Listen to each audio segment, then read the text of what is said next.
Hi, everyone. Welcome to Study Smarter, Not Harder. This workshop is offered as part of the College of Arts and Letters Student Success Workshop Series. My name is Zach McDaniel. I'm one of the Student Success Advisors today, and I'll be your host for this workshop. I'm really excited to talk to you today about some different study strategies that I hope you can further implement into your learning process. I think there's some really beneficial stuff here that'll hopefully be helpful to you.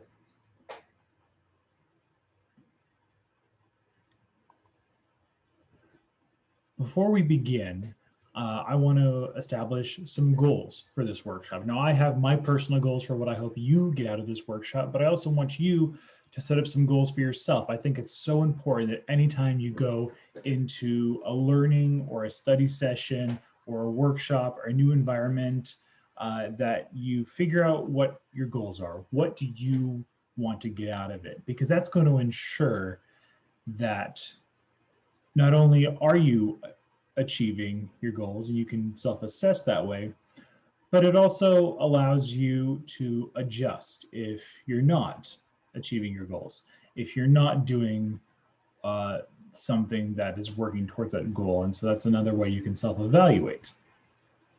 So the goals I have for this workshop are: one, I want to establish learning as different from studying.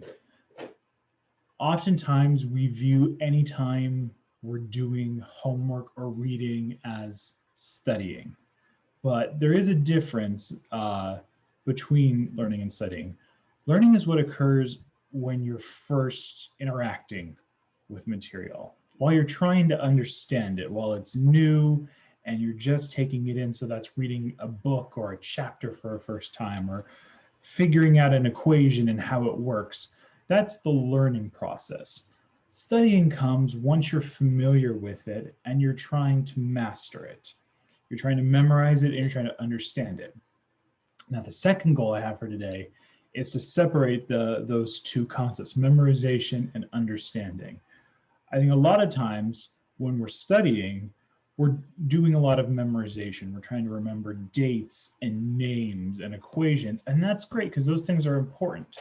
But memorization is not understanding. Just because you know a fact doesn't mean you really understand what the fact is, why it's important, and how it applies in different situations. And so I think what we're going to see a lot with these study skills are focuses on understanding and how to go from just basic memorization to really understanding the material as part of your study process. And so I hope that's something you can take away from today. All right. So we've got 8 different study skills. The first one I want to talk about is creating the perfect setting.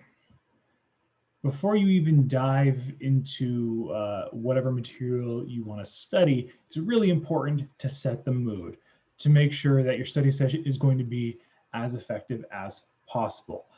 I know it's especially important now when we're under quarantine and you don't exactly have full control over where you'd like to be studying, because a lot of us are stuck at home and we may not have that ideal study location or even a designated study location. So I want to work together to kind of help develop that and what that looks like for you. So first strategy is to create a regular study schedule with consistent times. So as part of that schedule for studying, pick designated times that you're going to study and be consistent with those. Similar to how you go to class certain days of the week at certain times, try to keep your study schedule consistent. You'll be more likely to stick to it if, you know, every Monday, Wednesday, Friday, you're studying from 2 to 4 for a specific subject, or that's just a open study session for you. Location as well. I encourage you to minimize distractions and mirror ideal environments. If your ideal study session is in the library at an empty desk with headphones on and music, try to simulate that in your current situation.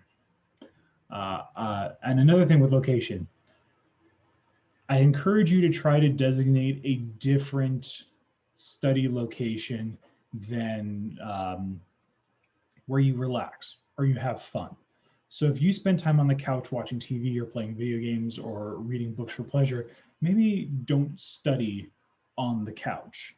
You know, if you have to work at your kitchen table, like I know a lot of us do, even though it's simple, maybe try to study at one spot for school and then eat dinner or lunch in a different spot at the table. Just switching that up and keeping those separate will help you maintain that division between this is a study space and this is a fun space, or this is a casual space. I mentioned music before. For some people, music is great, and there's a lot of different options you can choose from, whatever works for you. However, I encourage you to pick music that's maybe not the most popular music or not your favorite music that you like to sing along to, because that can be a distraction from studying. So oftentimes people encourage classical music, ambient, jazz, instrumental things. So there's a lot of stuff out there. I encourage you to try some stuff out and see what works best for you. Now you can create a physical space for studying, but it's also important to create the mental space for studying. So when you go into a study situation, it's important to take a second and refocus and make sure you are really thinking and focusing on the study session ahead, and you're setting aside other distractions, other things that you're thinking about. You know, if you have a 2-hour study session ahead of you, know that you can return to those other topics after your study session is over, but it's important to go into your study session really focused on what you're doing. And with that, it's important to maintain a positive mental attitude. If you're going into your study session thinking that you're just going to fail, or that you're not going to achieve anything from it, or that it's going to be too hard and stressful, then that's what it's going to be. But if you go into your study session with a positive mindset and a focus on achieving your learning outcomes, on achieving your goals, you're more likely to achieve those. And it's going to be a overall more productive space. And with that, set goals. Make those a part of your study space. Identify why you're there in that study session, and that's going to allow you to stay productive and make sure you're constantly working towards your goal and adjusting if need be.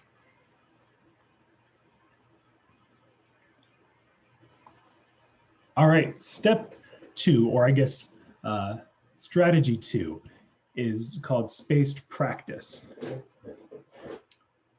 Now, as I said, you could have a 2-hour study session, and that might work for you. However, you're more likely to retain the information you're studying if you break up those larger study sessions into smaller chunks. This chart shows you that if you take a 4-hour session and break it up into 4 1-hour sessions, you're more likely to retain that information that you studied. And if you break up those 1-hour sessions into half-hour sessions, even more so. But why is that? It's because the more often you go back to a subject, the more often you revisit it, the more likely it is that you're going to move that information from your short-term memory to your long-term memory. And so you think about it, if you listen to a song once, or if you listen to a song over and over again over a 4-hour period, eventually you're going to get a little numb to it, and you might not really be focused on the song. However, if you hear that song over and over again sporadically for a couple weeks, eventually it's going to get stuck in your head. Same principle applies to studying. If you study too long on one subject, you're just not going to be able to stay focused on it.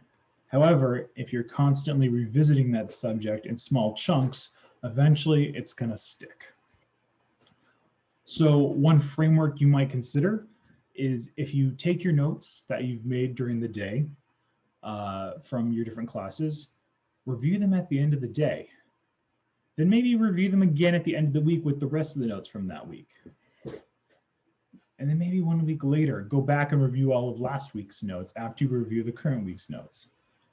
And then maybe at the end of the month, go back and look through what you did that past month. This is going to be really helpful for retaining that information for tests and exams and papers that are cumulative and rely on the collective information for the past week, month, or entire semester. Something to consider. Before I go into the next strategy, I want to say that it's okay to forget material. It happens all the time. You can remember it later, and that helps strengthen your retrieval practice, which I'm going to talk about right now. So retrieval practice is practicing bringing that material to mind. It's putting away the book, putting away your papers, and practicing recalling information. It forces you to really focus on remembering and how that whole process. So one of the strategies I encourage you to do is put everything away and then do a brain dump. So if you have a history exam and you need to remember all these important dates and times and figures, put away all your information. And then as though you're taking a test and you've got your scratch paper, practice writing down all that key information that you're going to need to reference on your exam. Then look at it and see what you remember. What was easy to remember? What are the things you forget easily? Then those are the things you can go back and revisit in your next study session. You know what you can recall easily, what's easy to retrieve, and you know what you're going to need to spend more time studying. I encourage you to take practice exams, tests, make your own. Those are great ways to do retrieval practice. And the more you simulate that testing environment, the more likely you're going to do better on the actual exam. So that's another great way to study. It's not just about memorizing different dates and times. It's about actually practicing applying them to situations. Do you remember not only certain figures, but do you remember how they're important to certain situations? Do you remember how they're similar or different? Those are different ways you can utilize material as you study. And part of that is elaboration. It's going beyond the basics of just the who, what, when, where, but it's also the why and the how. It's how are these things important? Why are they important? And so our next strategy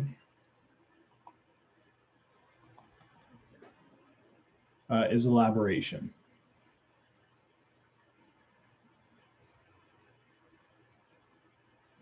Before that, I want to talk about this really cool thing called the Feynman Technique, or the Feynman Technique. And it's something you can use to practice with your retrieval practice. So if you have a complicated subject and you're figuring out, how do I really grasp the essence of it? How do I show that I really understand what it is, who it is, why they're important, why this happened? Try to teach it to someone as though you're teaching it to a 5-year-old. Figure out, how can I tell all the important things I need to know in a way that this 5-year-old would understand it. Once you've tried that, reflect on it and see, okay, this is where I struggled to really condense this information into an understandable format. And that's where you could fill in the gaps. And you refine your story and you kind of fix it, you edit it, and then you try it again. And you just keep practicing that cycle. And that's how you can really develop a strong understanding of the core information. You figured out, okay, this is all the extra stuff that's relevant, but not super important right now to what I need to know.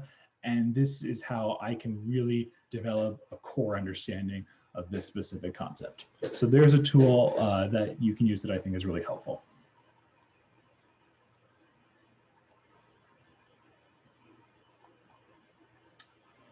Now, I mentioned before with the retrieval practice that it's important to go beyond just the who, what, when, and where. It's about the why and the how, and that's where elaboration comes in. It's going beyond the basics and really helping you develop an understanding of different concepts.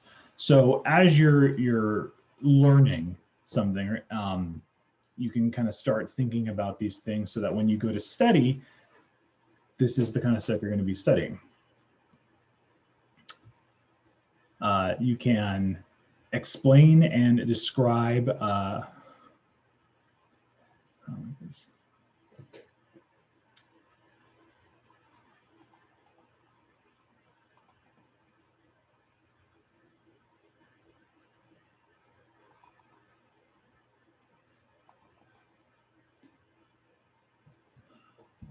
so as I mentioned before, as part of retrieval, it's important to go beyond just the who, what, when, and where when it comes to understanding different concepts in your studying. The whys and the hows are really key to true understanding and mastering different concepts. And that's where elaboration comes in. And so as you're studying, as you come to different topics, these are different ways where you can further expand upon different concepts and really help your understanding. So you can explain and describe with as many details as possible. Ask yourself questions while you're studying and go find those answers. So as you're reading something and you think of a question, write it down. Go find that information. If it's important, add that into your Feynman Technique story and incorporate that into your concrete understanding of that topic. Look at differences and similarities, pros and cons of certain situations. Ask yourself, is this good or bad? Could this be better? Could it have been worse? Those are different ways for you to kind of elaborate on just the base topic. Make connections to your own life. Think about ways which you've experienced or seen a certain topic. And those can often come from concrete examples, which is our next strategy. Use concrete examples in your studying. Oftentimes, we can approach certain topics from a real abstract point of view. A lot of concepts are kind of abstract, and it's really important as part of your understanding of the material to find relevant examples. You might like the example your professor provides, but it might be easier to remember examples of these abstract concepts if you can use your own lived experiences. And so this picture is encouraging you to kind of reflect upon your own life and your own experiences and your own observations and see if there are things that you can use as those concrete examples for your own studying. So I encourage you to collect references from lectures and reading. Anytime you come up with a theory, make sure you're pairing it with an example to make sure that those go hand in hand, so that you're never just learning a specific theory. You always have an example as part of the definition of that theory. It'll make it much easier to recall. I do encourage you to verify your own examples, especially if they're coming from your own lived experiences. Check in with your professor, say, hey, I'm trying to really understand this concept. I've seen this in my own life. Is this a good example? They'll be able to tell you, or maybe a quick Google search could also be a way to verify, but that's important. You really don't want to give an example that you think is right, but it's actually not, and then you miss points on an exam. So just something to make sure you're aware of.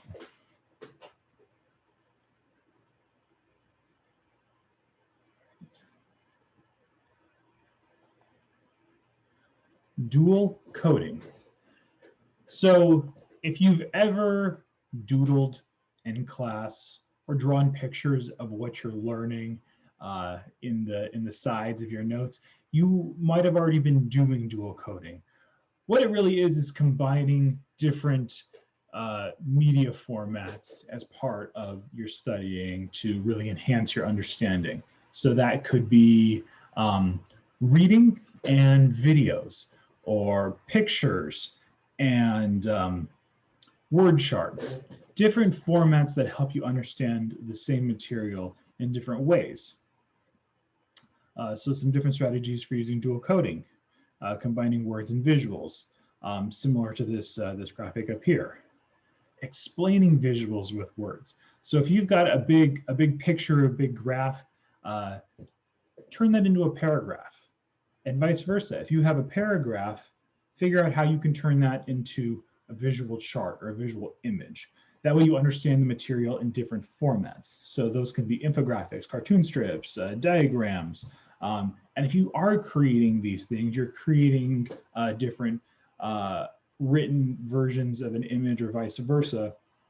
Practice it. Do it over and over again. If you do it once, it's not going to stick. But again, part of that repetition piece of the spaced practice is doing it over and over again until you recall it.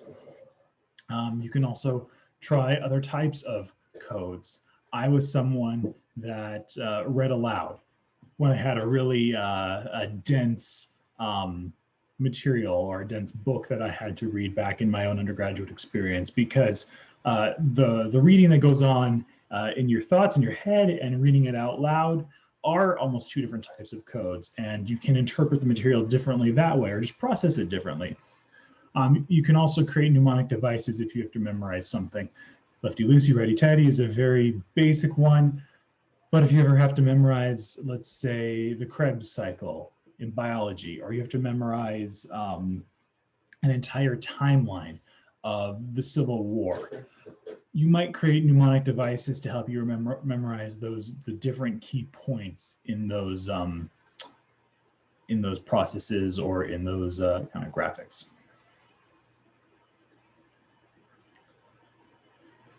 All right.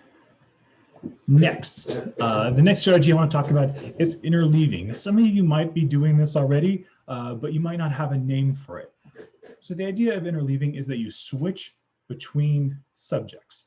So back when I talked about that spaced practicing, the way you can kind of integrate these is that if you're breaking up your study sessions into 30-second chunks, so if you need to study math for 4 hours, you can study math for 4 hours and maybe your language class for 4 hours, but you switch between them every half hour. Now, what that's going to help you do is it's going to force your brain to constantly be practicing retrieving information, and so that's going to again help you move that information into your long-term memory. But it's also going to help you evaluate the material in different ways. If you're constantly switching between Spanish and math, you might start to see the differences in how you process information, in how you understand the material. You might start studying it differently. If one study strategy is working for one subject, you might try it with a different subject. Similarly, instead of just doing back-to-back study sessions with different topics, you can also include other kinds of activities. So study breaks, sleep breaks, fun breaks, exercise breaks. Those are all really good ways to constantly be engaging your brain, but just doing it in different ways. A final point is that it's really important to change what you're doing when you start losing your focus. If you spend 2 hours studying for your English exam, but you're only really focused for half an hour, then you lose an hour and a half of time that you've devoted to studying, but it really wasn't productive studying. The ideal study session is 30 minutes to an hour. I encourage you to try that out. It might be a shorter time for you. It might be a longer time for you. That's just kind of an average. So something to really, something to think about.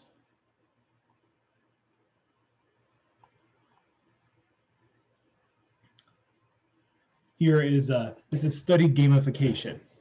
And so what this is that you can turn your studying into a game. You can have that that motivation of completing a challenge and winning and succeeding in a goal to help keep you going with your studying. So you can turn your studying into a point system. For every page you read, you get a point. You get a certain number of points, you can give yourself a reward, whether that's an exercise break, whether that's a dessert. This person has obviously giving themselves gummy bears so that every certain amount they read, they get a little reward. You can challenge friends to competitions with flashcards to see who does better and who understands the most, and that can kind of help motivate you to, again, do better and better every time. You can time yourself a memory recall, see how long it takes you to memorize or to write down what you've memorized, to practice doing that brain dump and see how long that takes you, and do it over and over again to get better and better and faster with it. And you can create different rewards for yourself. So again, it's going to kind of be unique to you. What is reward for studying? But making sure you are recognizing and rewarding the hard work you've put in is going to be key to keeping your motivation going and staying on task and working towards those learning goals with your studying.